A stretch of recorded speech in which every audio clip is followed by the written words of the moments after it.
Good morning बच्चे, आप लोग को शुभ प्रभात। आज मैं आप लोगों को लेसन 5 पढ़ाने जा रहा हूँ। वैसे 4 लेसन तक मैंने पहले आपको पढ़ा चुका है। आज लेसन 5 स्वामी विवेकानंद के बारे में जानेंगे आज आप लोग। स्वामी विवेकानंद का जन्म 12 जनवरी 1863 ईस्वी को कोलकाता हाई कोर्ट के एक प्रसिद्ध वकील विश्वनाथ दत्त के घर जन्मे थे। बच्चे, मैं आपको बतला रहा था कि 12 जनवरी 1863 ईस्वी को कोलकाता हाई कोर्ट के एक प्रसिद्ध वकील विश्वनाथ दत्त के घर में जन्म हुआ था। ये सामाजिक एवं धार्मिक संक्रांति के अग्रदूत थे, जिसने सारे संसार को अपने ज्ञान के प्रकाश से आलोकित किया था। इस बालक का बचपन का नाम नरेंद्र नाथ रखा गया था, जो आगे चल कर के स्वामी विवेकानंद के नाम से प्रसिद्ध हो गए। नरेंद्र बचपन से ही बहुत ही मेधावी थे, इंटेलिजेंट थे। उनकी बुद्धि अत्यंत तीव्र की थी, प्रखर थी। स्मरण शक्ति भी बहुत मजबूत था। बाल्यकाल में वे एक पड़ोसी से सुनकर ही उन्होंने संस्कृत के मुक्ति बोध व्याकरण को कंठस्थ कर लिया था, याद कर लिया था। दीन दुखियों के प्रति नरेंद्र का बचपन से ही विशेष प्रेम था। किसी गरीब को देने के लिए उनके पास कुछ न होता था तो वे अपने वस्त्र उतार कर ही दे देते थे। उनकी माँ अत्यंत धार्मिक प्रवृत्ति की महिला थी। इस कारण नरेंद्र में भी पूजन, वंदन, ध्यान, धारणा आदि के संस्कार कूट कूट कर भरे थे। उन्होंने अंग्रेजी स्कूल में शिक्षा पाई और सन 1884 ईस्वी में वे बीए की डिग्री प्राप्त कर ली। मृत्यु के बाद घर की आर्थिक स्थिति बिगड़ गई। उनके पिता की जो हुई मृत्यु हो गई और मृत्यु होने के कारण उनके घर की आर्थिक स्थिति डमाडोल हो गई। वे नौकरी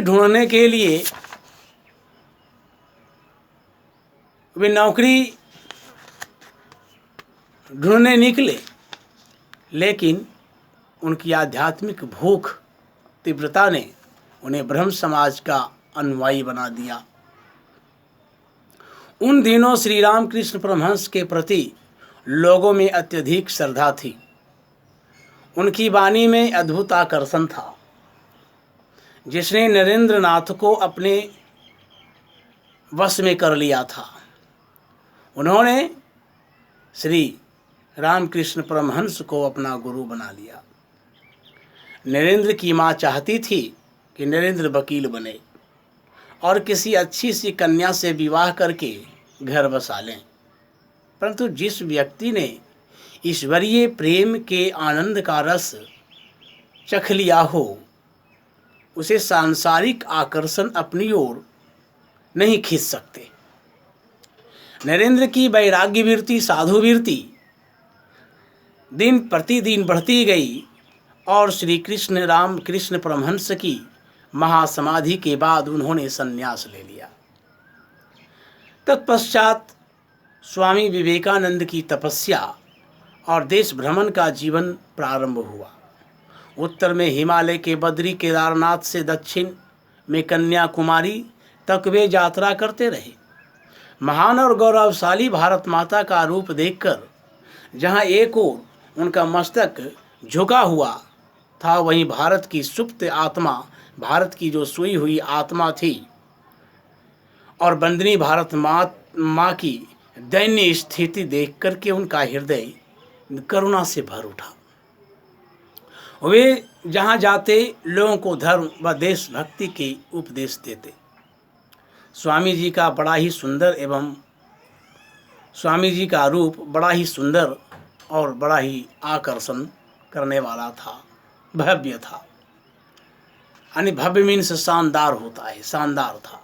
उनका शरीर गठा हुआ था, उनकी दृष्टि में चुंबकीय आकर्षण था और मुखमंडल पर आत्मतेज की चमक थी। उनका स्वभाव अति सरल और व्यवहार अत्यंत विनम्र था। उनकी वाणी में अपार शक्ति और सम्मोहन था, जो लोगों को सहज ही अपनी ओर आकर्षित कर लेता था। उन्होंने लोगों को संदेश दिया, हम पहले भारतीय हैं और उसके बाद बंगाली, मराठी, गुजराती या मद्रासी। हम सबको मिलकर देशवासियों की दरिद्रता और अज्ञानता को दूर करने का प्रयास करना चाहिए, ऐसा उन्होंने उपदेश दिया था। अमेरिका के शिकागो नगर में होने वाले सर्वधर्म सम्मेलन में सम्मिलित होने के लिए जो वे जहाज़ से विदेश के लिए रवाना हो रहे थे, तब जहाज़ के डेक से उन्होंने भारत माता की भूमि की ओर देखा और कहा था, कैसी ज्ञानदायिनी तेज स्वरूपा है यह मेरी मातृभूमि।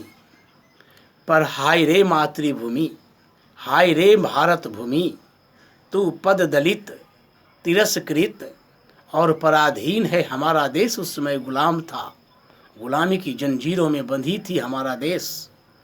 अपने मन की वेदना को, कष्ट को, तकलीफ को उन्होंने अपने शिष्यों के लिखे एक पत्र में इस प्रकार व्यक्त किया था।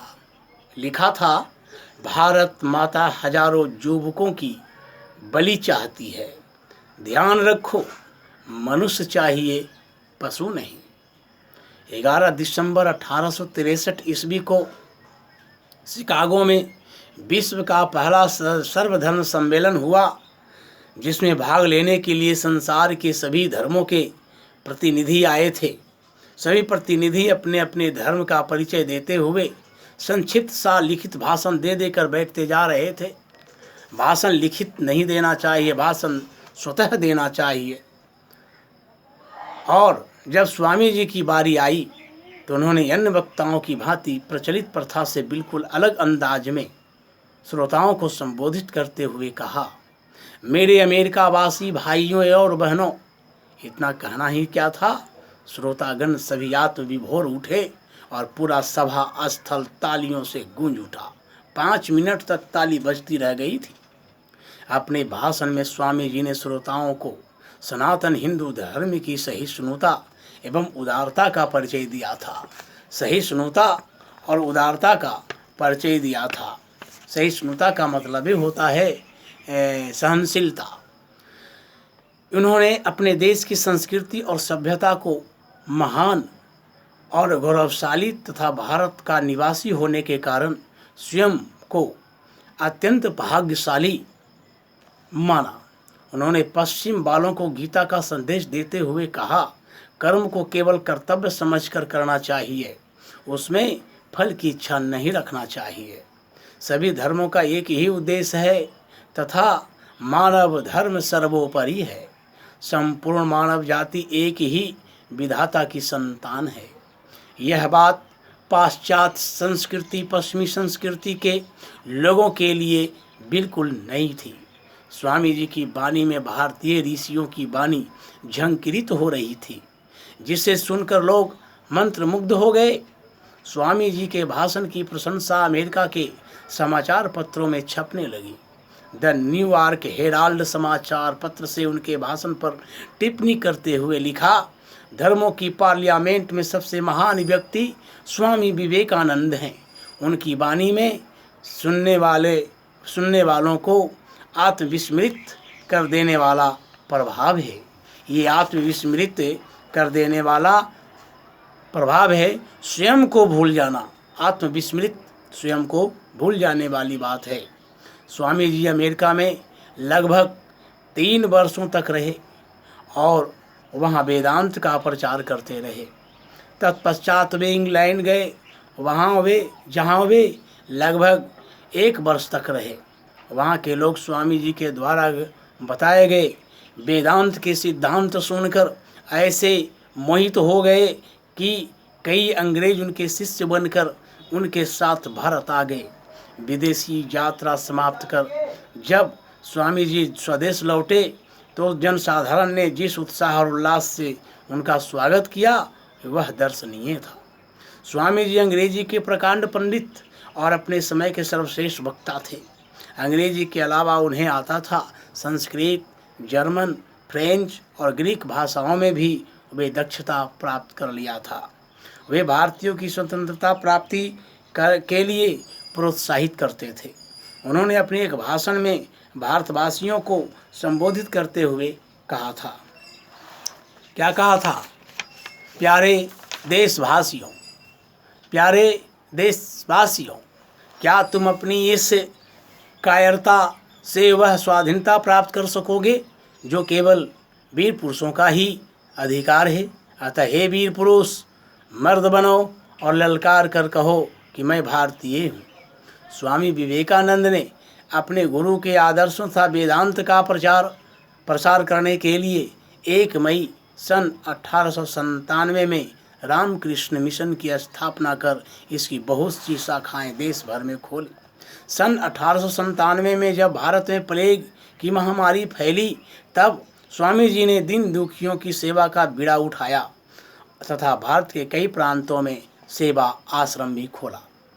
4 जुलाई सन 1902 को वे एकाएक समाधि में बैठ गए और उसी अवस्था में शरीर को त्याग कर स्वर्ग सिधार गए। 4 जुलाई सन 1902 ईस्वी में समाधि ले लिया और देह को त्याग दिया। कन्याकुमारी में समुद्र के मध्य बना स्वामी विवेकानंद का स्मारक उनकी महान और पवित्र स्मृतियों को संजोए हुए है। वे आधुनिक भारत के निर्माता थे तथा उनका व्यक्तित्व बहुमुखी था। वे सही मायनों में सच्चे देशभक्त और अंतर्राष्ट्रीय धर्मगुरु थे।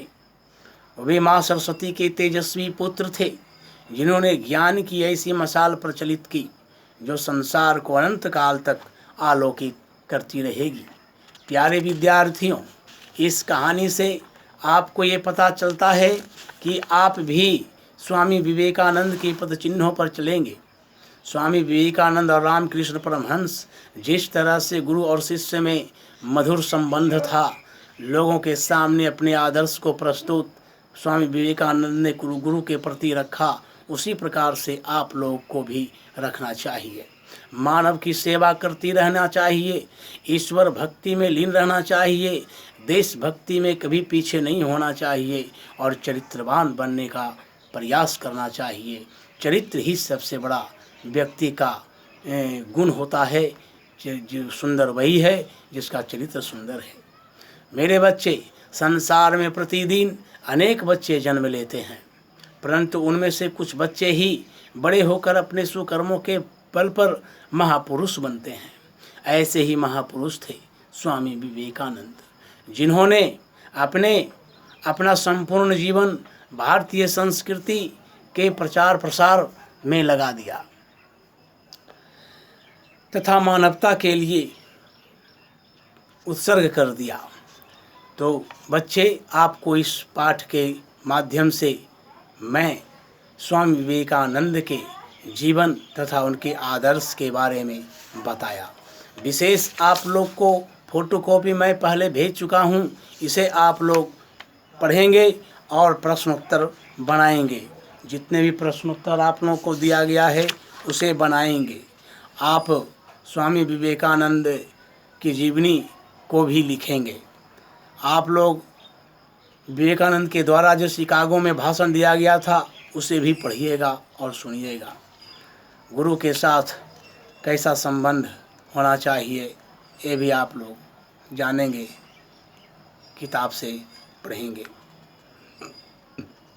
तो स्वामी विवेकानंद के गुरु श्री राम कृष्ण परमहंस निरक्षर थे, इतना भी आप लोग जान लीजिए। स्वामी विवेकानंद के गुरु रामकृष्ण परमहंस निरक्षर थे, परंतु वे बांग्ला, संस्कृत, अंग्रेजी व हिंदी भाषाओं के ज्ञाता थे। वे कोलकाता के निकट गंगा तट पर स्थित दक्षिणेश्वर नामक स्थान पर रहते हुए साधना करते थे। इसी स्थान पर उन्हें आध्यात्मिक दृष्टि प्राप्त हुई थी।